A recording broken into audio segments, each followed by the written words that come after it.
pada kesempatan kali ini saya pengen bahas soal kok bisa sih saham HMSP atau Sampurna turun sampai 84% lebih gitu ya Bapak Ibu.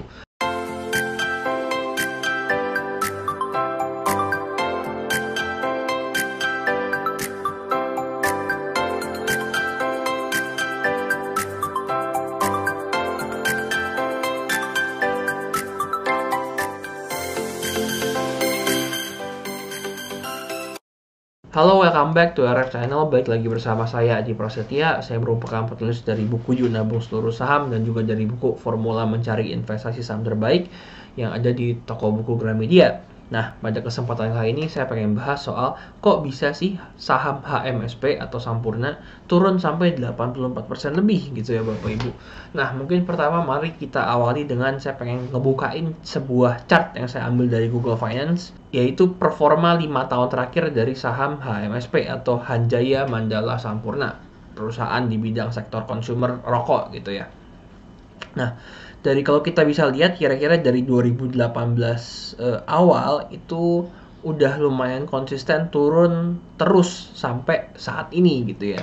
Terus saya juga pengen tunjukin chartnya tuh yang panjang, yang maksimumnya kira-kira dari tahun 2000 ke sekarang. Kalau kita lihat dari historinya belum pernah kayaknya HMSP itu turun setajam ini. Penurunan tajam sebelumnya kita bisa lihat tuh kira-kira tahun 2013. Itu juga palingan kalau kita ambil harga ekstrimnya dari 4.000 ke ya kira-kira masih 2.500, gak sampai turun 50% lebih gitu ya. Tapi saat ini dia udah turun 84% terakhir kali saya cek. Nah, mungkin pertama kita bakal lihat dulu nih, kira-kira penyebabnya apa sih? Yuk kita lihat pertama dari fundamentalnya. Nah, biasa sih beberapa faktor yang saya lihat dari fundamental itu tentunya adalah dari labanya. Biasa sih biar gampang lihat aja EPS-nya.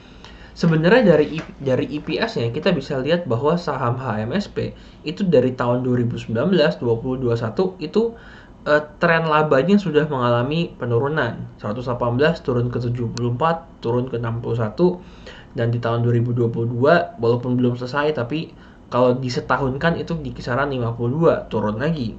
Menurut saya ini erat kaitannya dengan kebijakan di semua negara yang dari tahun ke tahun itu bakal neken soal industri rokok karena dianggap kan nggak sehat gitu ya. Nah, berikutnya mungkin yang menarik tapi bagi saya ROE atau return on equity-nya dari saham HMSP ini masih tergolong cukup tinggi di atas angka 20%.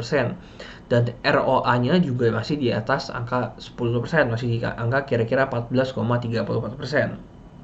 Dan dia masih trennya untung terus ya, nggak pernah sampai rugi juga. Nah, yang menarik dari penurunan tajam dari saham HMSP ini adalah karena harganya turun tajam, dividennya itu gede banget sekarang. Di terakhir itu 7,11%. Kalau kita bandingin sama even bunga yang ditanggung pemerintah LPS, even untuk standar BPR aja tuh 6%, dia bisa 7,11% gitu. Karena penurunan yang tajam dan sebenarnya dividend payout ratio dia gede.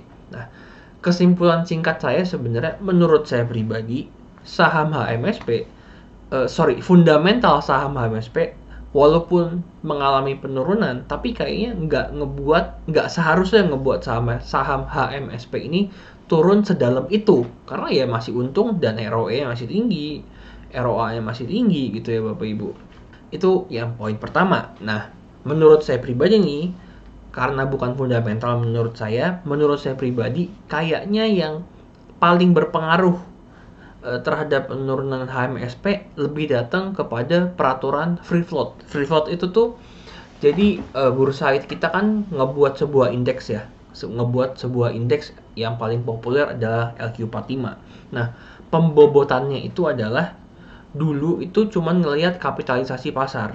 Jadi kalau kapitalisasinya gede, dia bakal proporsinya tuh gede di LQ45. Misalnya kalau misalnya saham HMSP dulu misalnya kapitalisasinya tuh 10% dari keseluruhan pasar yang ada di Indonesia. Nah, dia bakal dapat lebih gede juga gitu proporsinya untuk memengaruhi indeks LQ45. Intinya perusahaan semakin gede, semakin berpengaruh terhadap indeks. Nah, tapi mulai dari tahun 2019, bursa tuh udah ngeluarin aturan baru.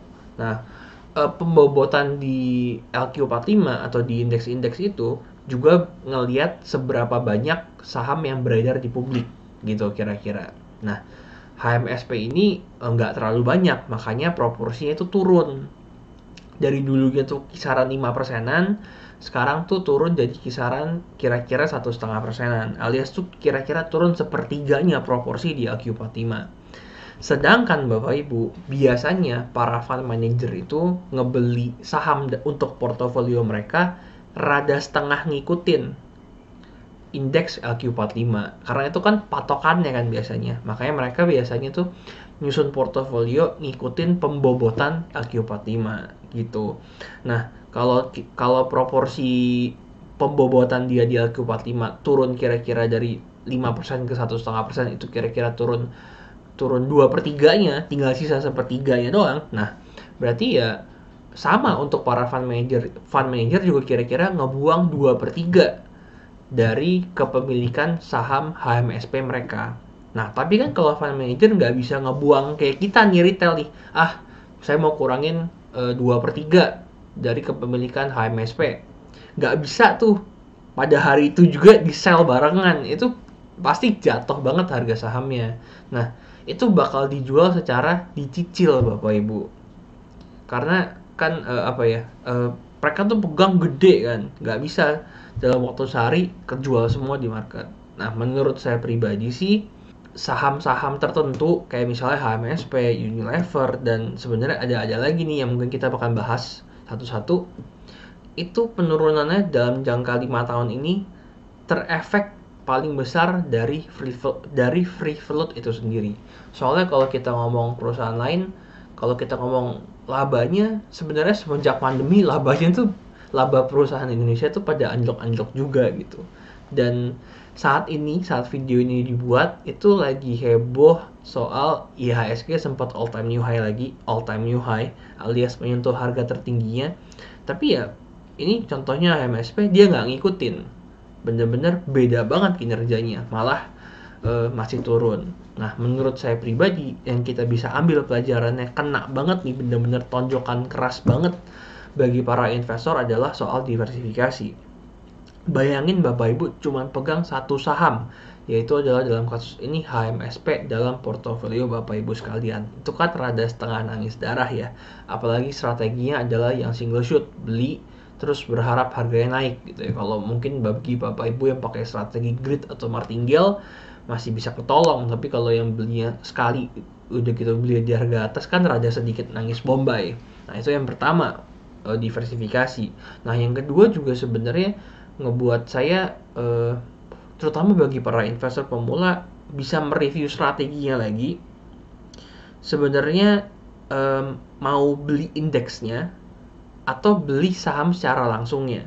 Karena di sini ngebuat kita dapat pelajaran bahwa harga saham itu tidak selalu mirip dengan performa indeksnya itu sendiri. Contohnya saya mau tunjukin, kenyataannya adalah saya mau tunjukin nih sebuah chart di mana chartnya HMSP di sebelah kanannya, di sebelah kiri saya tunjukin chartnya dari LQ45.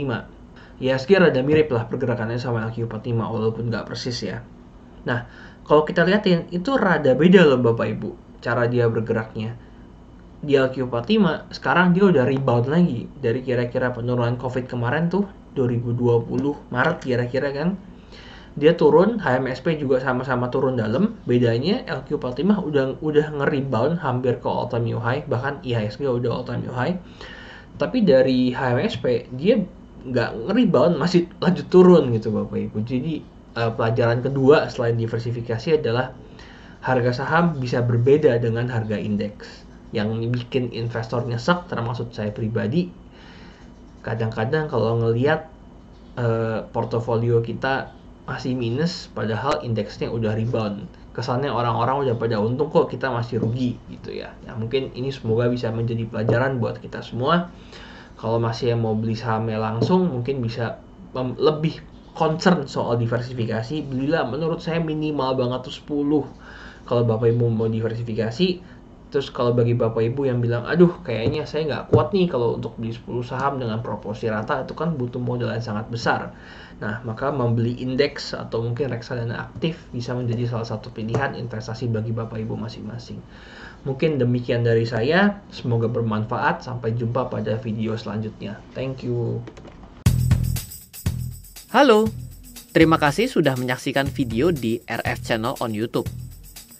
RF Channel adalah channel edukasi untuk kita secara bersama-sama belajar dan mendapatkan aktualisasi mengenai investasi, keuangan, dan bisnis bersama saya, Ryan Filbert, dan tim. Add nomor WhatsApp saya di 0895 07 08 0789 0895 07 08 0789. Download aplikasi MyRF di Android atau iOS untuk mendapatkan artikel dan tema-tema khusus mengenai edukasi investasi, keuangan, dan bisnis pada aplikasi MyRF sekarang juga. Setiap bulan, saya bersama dengan tim memiliki kelas, mulai dari belajar trading dengan analisa teknikal, yang strateginya bisa Anda terapkan pada seluruh market, mulai dari saham, forex, hingga cryptocurrency, atau kelas investasi saham bernama Fundamental Camp. Untuk mengetahui kelas lainnya dan bertanya mengenai kelas, hubungi tim sekarang juga di 0852 882 6187. Sekali lagi, 0852 882 6187. Semoga terus bermanfaat. Dari saya Ryan Filbert, salam investasi untuk Indonesia.